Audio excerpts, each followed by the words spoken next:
Welcome to the AI Next Door panel session. So before I'm going to introduce my panelists here, I'll just tell you a little bit about why we're doing such session. I'll be honest with you, when I look at all the AI sessions that we have here at DevConf, I've realized that there's quite a lot. As I mentioned at the beginning, AI is, we couldn't avoid AI this time. It was a lot of interest, even from the speakers, but I guess from you as well. But then I look at all the different topics, and one thing that I was missing in those sessions was what is actually happening here in Brno, in Czech Republic, in the region that is AI related. And I looked around and I realized that I know quite a few people that are representing different initiatives, different efforts. They're working with developers, customers, researchers on different AI topics. And I wanted them to introduce themselves to you, but also, again, represent these different AI efforts, different AI topics. We're going to do a quick round of introduction, but we're going to ask you for some questions as well. I already mentioned to the guys that we actually created some questions ahead of time. I printed that out. I made some notes into this, and I left it home. So this session is going to be very short without you. So we would like you to ask some questions, again, after the introduction. For that, we're going to use Slido. So even during some of the conversations here, please use Slido, ask your question, or we're going to ask the audience some questions as well, and we'll give you some space to ask the questions directly as well. So again, that's what the session is going to be. And now let's do a really quick round of introduction first. Each one of you, if you can introduce yourself, and what do you do with AI? Why are you here? Okay, hello. So I'm Vladimír Kadlec. I'm from Brno, so glad to hear that there is some kind of local community. All of my career is binded with natural language processing and machine learning. I got a PhD at the Faculty of Informatics, Masterminds University here in Brno. Among other companies, I spent 10 years at Seznam.CZ at web search. And now I'm at Red Hat. I'm fine-tuning large language models here. So it's really a great, I would say, great period of time to live in. So I'm really interested in NLP and machine learning. Thanks, Patrik. Thank you. My name is Patrik Plachy. I'm a solution architect, focusing on the customer side. What the guys here cooked in the engineering kitchen, I try to introduce to all of these products at the customer side. What we do here. Hello, I'm Marek. I'm part of Radek research, and I work on AI for quite a long time. And currently, I'm working a lot on AI regulation and ethics. And there are a lot of issues with AI in Europe and open source AI especially. Thank you. Hello, my name is Karel Piwko. I've been in quality engineering management, and now my role in Red Hat is trying to convince people to share their knowledge internally and externally, because I believe there's a lot of things going in AI, and if we are not prepared for it as a country, we will have a problem. Hey all, I'm Tomas Tomecek. I actually presented here an hour ago our project Log Detective, which is an AI tool for analyzing logs, so that's what I've been doing for the past 6 months. And I'm on the panel because Radek told me so. Keep the microphone, Tomas. We're going to go like this way and that way. We'll try to just not switch the microphone too much. Again, our panelists, so please ask your questions, but I'm going to still start with some prepared ones. Tomas, Log Detective, that presentation was awesome. A lot of interesting things. I'm still curious because you guys pointed some misconceptions about AI. Like, what are the common misconceptions that you see with AI that people are still repeating and you want them to stop doing? So in Red Hat, my role is also to evangelize AI in our department so that we can use it and we can be more proactive with it. So one misconception I heard for the past year is that the big disruption is LLMs, right? But it's just a model. It's just like 7 gigabytes file that you download from internet. But the disruption is about what can you do with it. And I feel like that some people are missing the big picture that, yeah, you can use an LLM as a chatbot, you can ask questions, you can get answers. That's super. I think many of you are using it. I'm using it. It's excellent. But this is just the step one. I mean, we can go much further. We can use AI to automate things. We can save so much time and even do like much more powerful things. Yeah, it's scary. I'm glad that Marek is doing the security stuff and the law stuff of AI. But I think that LLMs, they're just first step towards this big AI disruption. Awesome, thank you. Let's go to Karel. Karel, you've mentioned that you're now evangelizing AI, right? Talking about some different use cases, I guess like automation and using AI to make our lives easier. Any interesting use cases that you want to share here, or anything that recently got you really excited about AI? Yeah, the recent one, in my role, we are looking a lot into data about software development lifecycle. So you can think of tools like Jira, GitHub, or CI/CD reports. And if you have a really nice tool, you can visualize those and create some charts, show some trends, and similar stuff. The challenge here really is that it is super complicated to design a chart that contains the stuff that shows you the correlation between, say, pull requests and the planning data. And if you end up with individual charts, as a human, it's close to impossible to have another 40 charts in your memory when you are evaluating 41st one. And this is actually the problem of context size, and models are very good at it.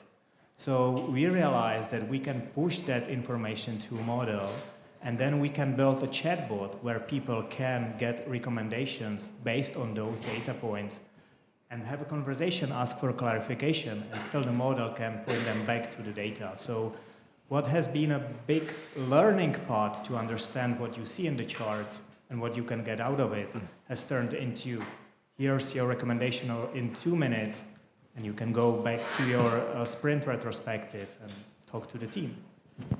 Are you able to somehow measure how much we're improving thanks to AI in some of these workflows? Are you able to tell if we're 50% better, 100% better, 90% better? I think this is not about AI. This is about seeing the improvement of the developer productivity in the tool itself. But from the AI perspective, we can measure that time to value, if you will.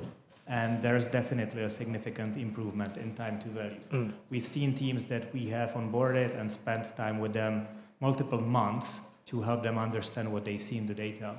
With AI, it can go down to hours. That's amazing.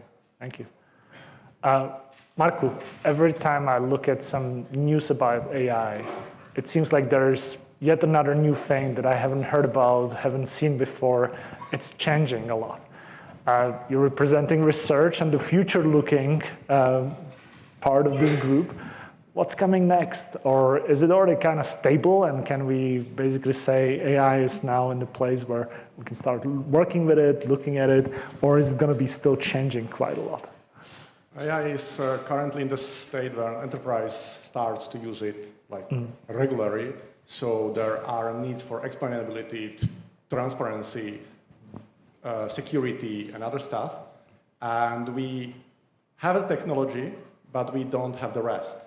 So perhaps you heard about Apple a paper in last days, and they told everyone that LLMs are not thinking and are not good at reasoning. And that's something what part of the community already know, but the rest just believes LLMs can do anything. So the technology is ready, the rest is not. Perfect. Thank you, Marku. I wanted to have a follow-up question, but we'll keep it for the next round. Patrik already has a microphone. So enterprises are picking up AI. that's what we heard from Marek. What are some interesting and common use cases now with AI, with the customers that you see? What are some interesting discussions, POCs that you're having with our customers or customers in general? As you mentioned, I very often focus on the POCs at that moment at the customer side. The first, what they are a little bit overwhelmed with my thought that customers didn't know that a lot of things which we thinking about AI are possible run on their own data center. And this is my role at that moment to try to convince them that they could run local AI. I knew it, that a lot of people thinking about AI just about RAG, but that's the most vibrant stuff at the customer side at that moment. We focus on POC in the FSI sectors, some betting sectors, and for example, banks are very sensitive for the data, to share these data in the cloud and with others. They would like to have ownerships about their platform. And that's the most often requested from the customers. For example, latest discussion with just not the largest bank, but middle bank, they would like to making like meta files about their existing documentations. These documents describe economics in the banks, in the funds, in the investments, and they would like to have some tool based on LLMs which generate the metadata. They will work with it. All right, those are interesting things for sure. Interesting, but still is in the beginning, still playing, also in the cloud with our competitors. But from my point of view, I see that after that, I mean next year, maybe several years, we will see clear business cases. For me, at that moment, it's just a game. So a lot of people trying and still trying to figure out what to do with this, and still some infrastructure challenges that they need to overcome. That's what I'm hearing. Yeah. Okay, well, we'll get back to you and to the infrastructure things, but let's look at the developers. Vladio, some of the interesting advancements in the developer world. There's a lot of discussions about vibe coding right now, about different like copilots and Claude and other things. When is AI going to replace developers? Is it coming this year, or are we still safe for a couple more years? Well, I'm getting this question all the time. Depends how you define developer. But at the very beginning, the computers were programmed by connecting wires and soldering wires, maybe punching holes into the paper. Next, we have machine code.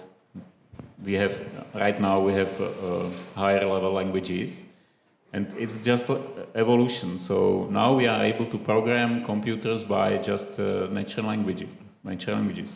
But the role, the developer is still there. It's a person who who transforms mind or the needs to the computer language. So right now we can use natural language for this. It has many disadvantages because computer language is a formally defined language. It has a strictly mathematically defined semantics.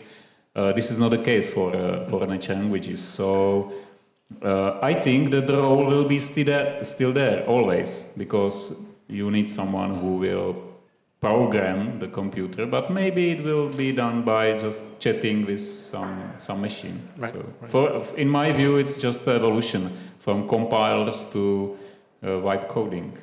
Good. Okay. So you're still important. That's great. Okay. I see that this started already some questions. This is perfect. So let's pick up some questions actually from here. And how do I actually go back to the first question? No, this is the one that I would have to look at. All right, so let's go to Patrik. Let's go this round again. Patriku, question from Martin here. You're working with customers, but also you're watching what our engineers are developing and at Red Hat for AI. Do you see any gaps right now? Anything that, that's why I was wondering about the infrastructure challenges as well. Anything that the customers are asking for, but we're not really providing them today? Especially, maybe my colleagues can join this question, but especially in the CEE region, where I'm working with my colleagues, we are a little bit behind of LLM models focusing on our languages. For example, special banks, some public institutions, they need LLM models with Slovak, Czech, and Poland languages. Yeah. Times to times we are a little bit like behind. And for example, last month I visited Poland, and they already created their own local language. Localized language models. Yeah, LLM models in Poland. It would be nice if we or some we will just to start some community or maybe together with the government, like create our own model for the Czech and Slovak language. Good. Okay. Vladio, go ahead. Yeah.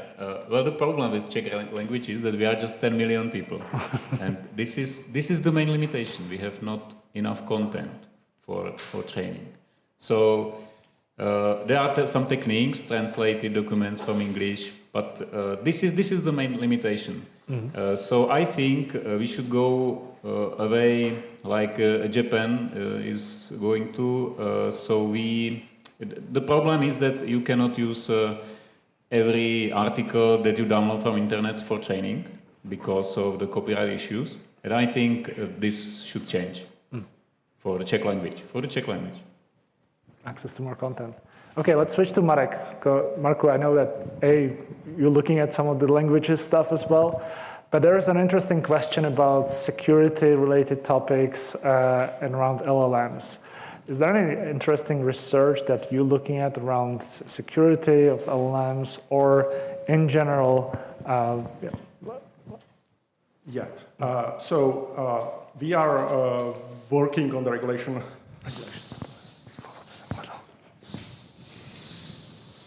side of documentation of AI things. It's called AI BOM, like a bill of materials. That's one part. And the other part is that we are trying to be able to validate metadata that we have around LLMs. One of the biggest issues that we see currently and we focus on are single effect injections attacks. So you have an LLM that is running on your infrastructure, but someone just switched the one single fact. So now the Eiffel Tower is in Prague, and the rest of the information is correct. So if you have your test sets, they are mostly same because you don't ask such questions. But you can just, by switching this single fact, have a very big impact sometimes, but it's enough from the security perspective. Yeah, perfect. Okay, let's move to Karel, because there's an interesting question that we can connect to this. I want to try out some AI stuff, and I want to start working with models, fine-tuning them, doing rec. What is, from your perspective, the easiest way right now to spin up a testing instance of some AI, something on my laptop, start working in it? What is your experience with really experimenting with AI? That is a great question, and I wonder if I'm the best person to answer it. But there's a lot of upstream tools available. It's quite easy to install things like Ollama, where you can deploy your own model. There's a very nice thing called, people are already giving me some hints. There are some nice things like OpenWeb UI, for instance, which gives you a very nice front end, so you can chat with your locally running model the same way as you would do with ChatGPT. Ramalama is definitely a stack that simplifies this for you as well. Podman Desktop contains lot of things that can also help you. There's AI extension where you can basically run various models as part of containers. It has a very nice features where it can actually pass through to the accelerated environment, so you don't need to spend time with the setup, but you still have almost native performance. Yeah, perfect. All right, let's switch to Tomas. Tomas, there's an interesting question about AI and models lying, and I know that you've touched on it in the log detective presentation on how to work with the models to make the accuracy there more interesting for you. I also seen people that are trying to shout at the models using caps lock and forcing them to do things and jailbreaking through the prompts. What is your experience with models lying, validating the answers, and ensuring that it does what you want it to? Okay, that's a hard question. I thought it would be something easier. Sorry. Well, models lying, I mean, the reason why they are lying is that there is not enough data in the data set, so they just made something up and act confident, like, yeah, I'm sure this is the right thing. I mean, you probably experienced this already. So the strategy is that you should ask questions that you are sure that the model knows about. So if you start making things up, like, it can go bad. So usually if there is something spread over the internet, it's highly likely that the model will answer right. There are also ways how you can trick models into like doing you weird answers. But I'm really glad that we have these guardrail models right now. So it's like all the like professional AI systems right now is not just that there is one LLM running in the background and you ask it, and no, it's just like a series of steps, like how your query goes. And one of those things is that to verify that like you are asking something like legal, sane, and the output is also like correct, so that the provider doesn't set themselves up. So yeah, that's the easiest answer I can come up with. Wasn't easy at all. So we're going to have LLMs running on LLMs, validating LLMs. Yeah, actually, so during our talk, my colleague Jirka Podivin, who is an expert in machine learning and AI, he actually said that like if you wanna validate like what AI is telling us and have something like predictable like test set, like we need to use different AI, different LLM, probably bigger with more knowledge.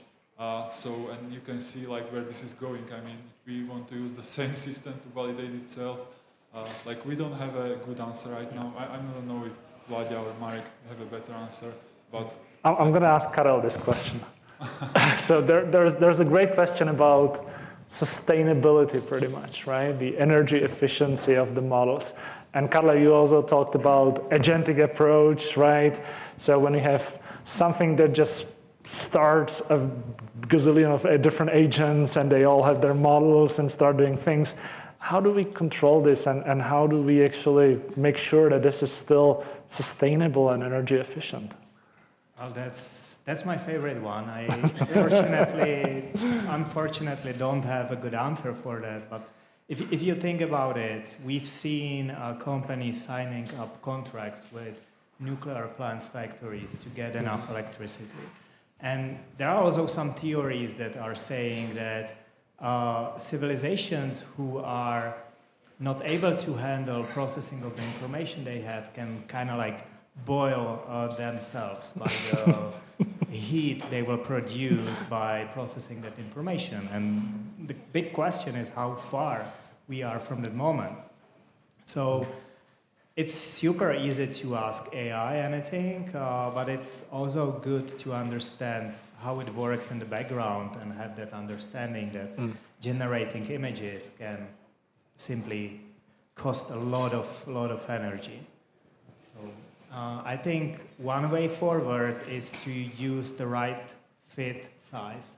So when we are talking about large models, there might be smaller models that can basically deliver the same performance with much lesser energy needs.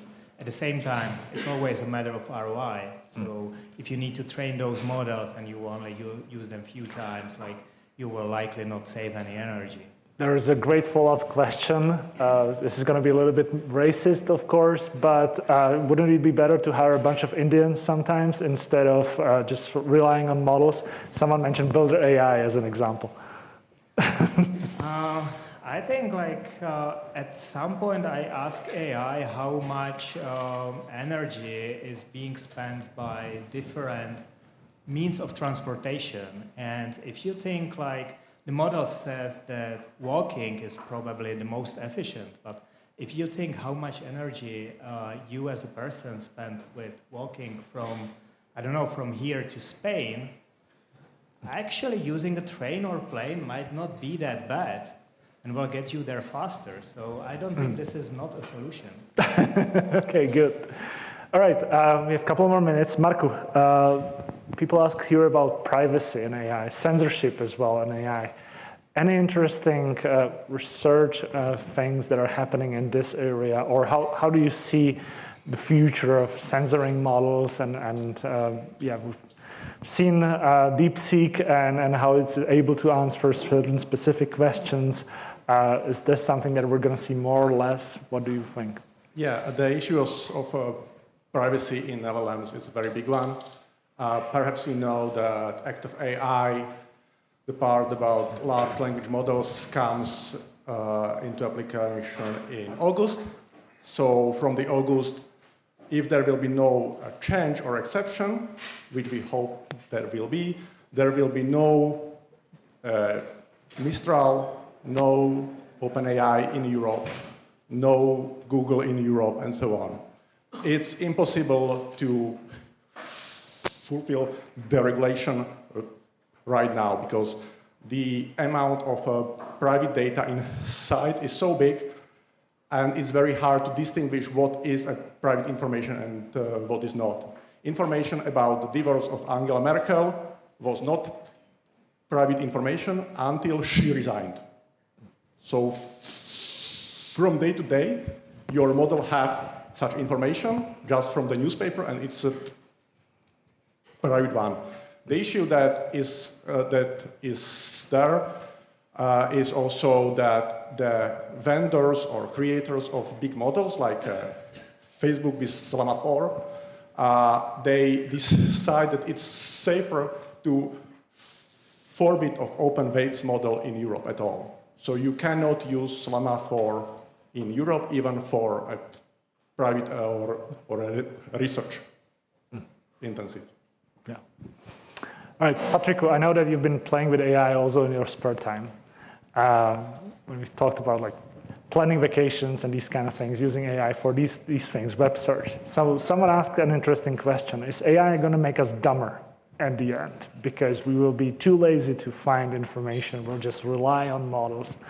So this is a very broad question, I know. Okay, maybe I will just back to the topic. Sorry, right. I turn off. Fine. I just would like to say that one thing about local models and about local AI generally, because on my POC and a discussion with the customers, very often we are focusing on SLAs to guarantee the, for example, reaction time. If we connected the applications to the cloud, to the API, to the public API, very often I touch the problem that these response times could be seconds. And with the small models, with just the practical AI, we can guarantee how we will respond, for example, in milliseconds, or sometimes how the structure will be secured. Okay, this is another question. But that's the point, maybe back to the sustainability. Because those small models or own AIs very often guarantee the response time and resources. And that's the very good point. That's the... I think that's what we see a lot with the agentic approach now. I didn't answer your question. Yeah, sorry. But I will let Vladia answer. It's a very broad question for me. Yeah, that's fine. So, Vladia, the tough question, is AI going to take us over? When is Skynet happening? Well, I expected the question, will AI make us dumb? Right. Let's start with that. Okay, well, did calculators make us dumb? I don't think so. So it's a tool. It's a tool. So and for our children, it will be very normal. I think we are at the very beginning, and in the very, very near future, like this year, the AI will start in inventing or making AI better. So AI will make AI, and that will be a living thing. So I don't know what will happen, but well, I'm looking for it definitely. Good. All right. That's for you still. We still have 5 more minutes. A question from the audience now. Let's try that. The question is, do you think the further development of AI could lead to abolishing copyright? Evolution of what? Copyright. Copyright. All right. So maybe that's a question for you, Marku. Evolution of AI will lead to evolution of copyright. The issue is that copyright itself cannot manage the output of AI. That's the first issue in the Europe. Because everything what has copyright has to have a physical person who created it. There are other issues on top of it, but the situation in Europe is like unacceptable for AI stuff at the copyright side, because we cannot do anything with that. The situation in other parts is partially better, because they have something like, if you use this data for a nice intention, you can use it, and it's a question what is nice intention, but it's possible to do at least something. Got it. All right. Nick. Just one comment. I think that there's a fundamental tension between usefulness of AI and the constraints that are put on by copyright. And I have a feeling that the usefulness could win in the end as one must. How does it feel? Like, I mean, I understand the current situation that the law is complicated, but social dynamics can play a role regardless of the law. The law can change. Yeah, I think that from my own perspective, if I can add some comment as well. Yeah, usefulness of AI versus like the copyright and the limitations. One thing that I'm observing is that I think that we already proved that AI can help in many ways in different workflows and situations, but we took some shortcuts, right? And this is where some of the compliance and security things are actually appearing right now, because in certain cases, we need to take the step back and say, is this legal? Is this ethical? Should we actually work like this? We have 2 last minutes, so a really quick round. Famous last words. Anything that you want to share with the audience? Any interesting things? Told you I lost my notes, so that's why I'm improvising. Well, I'm really impressed that the large language models become smaller. You may not notice, but really the small models are really, really great, and I expect that this will continue. So even the biggest models right now will become smaller, and one day, maybe this year even, you can run a pretty large model on your own device, like a mobile phone. So I think this will be the thing. Yeah, perfect. Patrik? Maybe last things, like advice to the customer side, focus on the clear business problem. Expectation is values from that, and be platform centric. Yeah. Perfect. Marku? You have a different approach. Do food is fun, and there are great language models for dolphins. All right, we need to talk more about this in some other session. Karel? I think I would invite you all to experiment with AI as much as you can and share whatever you learn on the journey. Perfect. Tomáši? I hate giving advice, so I think you did great that you come to DevConf, learn something, so maybe try some tool that you will see a presentation about on your own and provide feedback to the developers. Awesome. I know that we didn't ask for all the questions, so I'll encourage you to approach the panelists after the session. They'll be probably somewhere around here in the lobby. Continue the conversation, because that's why we're here. And thanks a lot. Have a great rest of the day. Thank you.